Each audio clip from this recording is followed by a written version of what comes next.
Bonjour, je suis Antoine Minet, je suis professeur d'informatique à Sorbonne Université au laboratoire Ellipsis. Je suis dans l'équipe APR, algorithmes, programmes et résolution. Dans cette équipe, nous nous intéressons à l'étude des algorithmes, des langages de programmation, des programmes, des logiciels. Nous essayons d'appliquer des méthodes formelles basées sur la rigueur mathématique pour pouvoir développer au niveau théorique et au niveau des applications des langages et des algorithmes pour des applications plus sûres et plus efficaces. La programmation, c'est la pratique, ou l'art même, d'écrire des programmes qui vont indiquer à l'ordinateur de manière très précise comment réaliser tout un tas d'opérations. Il peut s'agir de calculs ou de traitement d'informations de divers types, du texte, du son, des images, des vidéos. Les programmes informatiques sont omniprésents. Ils sont au cœur d'objets que nous manipulons tous les jours. Nous utilisons souvent des ordinateurs, mais également quand nous nous connectons à Internet, par exemple, il y a de l'autre côté des serveurs qu'on ne voit pas. Les programmes sont également à l'intérieur d'objets comme les téléphones, les montres, et certains objets qui ne paraissent pas être des objets programmables sont quand même programmés. Donc il s'agit de l'informatique embarquée au cœur des infrastructures, des véhicules, des avions, des centrales nucléaires.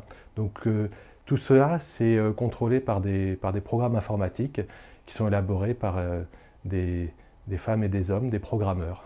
Dans la recherche en langage de programmation, on s'intéresse bien sûr à la réalisation et au développement de nouveaux langages de programmation. Des langages existent déjà depuis les années 50. On dénombre maintenant plus de 2000 langages et ils en sont inventés des nouveaux presque chaque jour. On s'intéresse aussi aux outils qui permettent de manipuler les programmes, notamment les compilateurs qui permettent de transformer un programme de haut niveau qui n'est pas compréhensible directement par la machine en quelque chose d'exécutable. Et on s'intéresse à générer le code qui soit le plus efficace possible pour obtenir les meilleures performances. On peut s'intéresser à optimiser le temps, la mémoire, mais aussi l'énergie et les ressources nécessaires pour réaliser une tâche donnée afin d'améliorer l'empreinte écologique de tous ces calculs. Il y a des sujets d'actualité, par exemple la programmation parallèle, pour pouvoir bénéficier, pour pouvoir exploiter au mieux tout le parallélisme disponible dans les processeurs. Si des choses plus originales, comme avec les avancées en informatique quantique, essayer de développer des langages de programmation qui puissent programmer ces nouveaux processeurs. Des aspects aussi plus théoriques et aussi plus fondamentaux.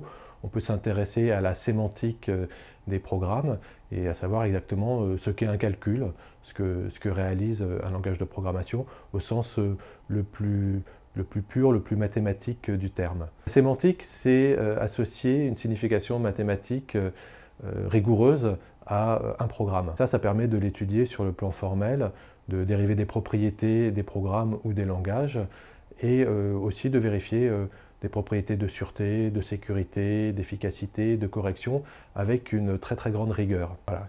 Il existe plein de choses, donc que ce soit pour développer des nouvelles applications, pouvoir programmer des nouveaux objets, leur faire des nouvelles choses ou améliorer tout ce qu'on sait déjà faire. Vu l'utilisation massive des ordinateurs, des systèmes d'information, on a toujours besoin de programmes et on veut qu'ils soient le plus efficaces et le plus sûr possible.